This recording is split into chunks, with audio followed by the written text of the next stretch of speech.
BJP के अगर आप बयान देखेंगे, अगर आप उनके हेमंता कुमार बिस्वास और इस तरह के चीफ मिनिस्टर के बयान देखेंगे, शायद उन्होंने गलती से वो वाले बयान सुन लिए हैं।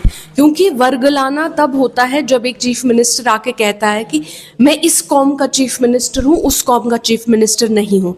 क्या उमर साहब ने कभी ऐसी कोई बात की है? क्या हमारे मिनिस्टर ने कभी कोई ऐसी बात की है? ये इस तरह के बयान अगर आप उनके एमएलएज के और उनकी हेट स्पीचेस अगर आप देखेंगी, वो उनकी तरफ से एक रेगुलराइज्ड, एक रोज रोज का मसला बन गया, एक रोज हेट स्पीच उनकी तरफ से आती है। मुझे आप एक उमर अब्दुल्ला साहब की हेट स्पीच दिखाइए, मुझे आप एक हमारे मिनिस्टर की हेट स्पीच दिखाइए जहां किसी एक तबके के लोगों के खिलाफ अपशब्द इस्तेमाल किए गए हों, जहां कहा गया हो कि हम उनके चीफ मिनिस्टर नहीं है, हम उनके चीफ मिनिस्टर हैं, जहां कहा गया होगा कि हमें उनके वोट नहीं चाहिए, हमें उनके वोट चाहिए। हमारा जो काम है, आप देखेंगे हमारा पूरा काम डेवलपमेंटल काम है। क्या हम सिर्फ एक कम्युनिटी के पीछे पड़े हैं? अब उनके कानून का क्या करेंगे, अब उनके बैठने का क्या करेंगे, अब उनके पहनावे का क्या करेंगे, अब वो खाते क्या हैं उसके पीछे पड़ जाएंगे?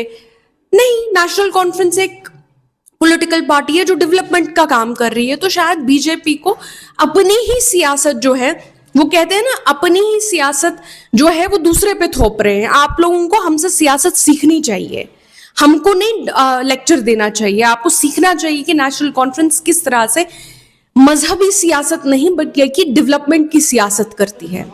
मैम, जिस तरीके से बाहर ट्रोल सेलर्स को उकसाया जा रहा है, उनसे वंदे भारत कहा जा रहा है, वंदे मातरम कहिए, उसके बाद ही उनको, और साथ ही साथ कई सारी ट्रोल सेलर्स को वहां मारा गया, पीटा गया। किस तरीके से आप इस चीज को देखिए? उनको मारा जाना, उनको पीटा जाना, ये तो एक आम गरीब इंसान को आप पकड़ते हो, एक आम गरीब इंसान के पीछे आप पूरे एक झुंड बना के, वो नहीं कहते हैं वो लोमड़ियों का एक झुंड बना के उसको मारते हो।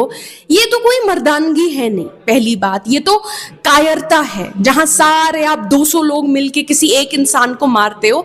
ऐसे कायर लोग मैंने जिंदगी में नहीं देखे, ना मैंने ऐसा कायराना टेरर अटैक, तो ये है ही है, लेकिन कायराना टेरर अटैक है कि इतने कायर लोग हैं कि 200-100, 50-50 लोगों को साथ मिलके एक आदमी को मारना पड़ता है। ये तो कायर हरकत है।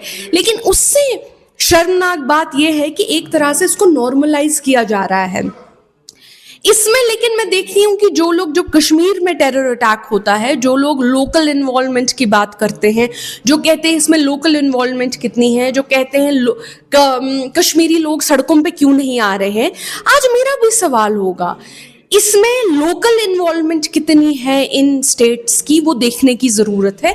और शर्म की बात तो ये है कि इन स्टेट्स के लोग सड़कों पे नहीं आते और इसके खिलाफ प्रोटेस्ट नहीं करते। तो कहीं ना कहीं एक साइलेंट कॉम्प्लिसिटी है कि सभी लोग जो हैं इसमें इन्वॉल्व हैं। तो आपका क्या कहना है कि किस तरीके से इस सारी चीज को रोका जाना चाहिए? देखिए, लॉ एंड ऑर्डर को स्ट्रांग होना चाहिए। एक मॉब वायलेंस और मॉब लिंचिंग का कल्चर जो है, हमने अभी देखा बांग्लादेश में भी एक तरह से मॉब लिंचिंग का कल्चर शुरू हो गया है, जहां एक आम इंसान को, जिसने कुछ नहीं किया होता, 1-2 लोगों की वहां भी डेथ हो गई। यहाँ पे तो हमारे देश में मुझे लगता है हर दूसरे दिन ऐसी न्यूज आती है। ये जो कल्चर है मॉब लिंचिंग का, मॉब वायलेंस का, लॉ एंड ऑर्डर के वीक होने का, इवेंचुअली ये एक कंट्री को टुवर्ड्स डिस्ट्रक्शन ही लेके जाता है। हमें लगता है कि शायद ये लोग जो हैं बहुत ताकतवर हैं, सरकार से लड़ेंगे तो बहुत कुछ करेंगे, लेकिन जिस देश में मॉब वायलेंस आगे चलती है, जिस देश में लॉ एंड ऑर्डर कमजोर हो जाता है, वो देश की गवर्नेंस, उस देश की गवर्नेंस इवेंचुअली जो है काफी ज्यादा सफर करती है। तो ये हमारी सरकारों को देखने की जरूरत है, ये हमारे होम मिनिस्टर साहब को देखने की जरूरत है, और उनको जो है इस पे बहुत ही ज्यादा कड़ी नजर रखने की जरूरत है। बच्चों का भविष्य सिर्फ किताबों से नहीं बल्कि सही माहौल, सही मार्गदर्शन और सही शिक्षा से बनता है। MV international school affiliated to CBSE nursery से 12वीं तक, जहां पढ़ाई सिर्फ बोझ नहीं बल्कि एक आनंद है। प्रेप स्कूल की विशेष पहचान इंग्लिश फोनिक्स आधारित शिक्षा, बच्चों के लिए आकर्षक किड्स टॉय रूम, लर्निंग के साथ फन अम्यूजमेंट पार्क फैसिलिटी, जोशपूर्ण और प्रेरक गतिविधियों पर आधारित कक्षाएं, क्वालिटी एजुकेशन का भरोसा, 18 से अधिक एजुकेशन एक्सीलेंस अवार्ड्स, अनुभवी शिक्षक और आधुनिक शिक्षा प्रणाली, safe and reliable transport, 47 school बसें, सुरक्षित पिक एंड ड्रॉप सुविधा। यहाँ हर बच्चा सीखता है सोचना, समझना और आगे बढ़ना। Admission open nursery to class 12। आज ही अपने बच्चे का सुनहरी भविष्य सुरक्षित करें एमवी इंटरनेशनल स्कूल के साथ। एमवी इंटरनेशनल स्कूल, जहाँ शिक्षा बनाती है कल के लीडर्स।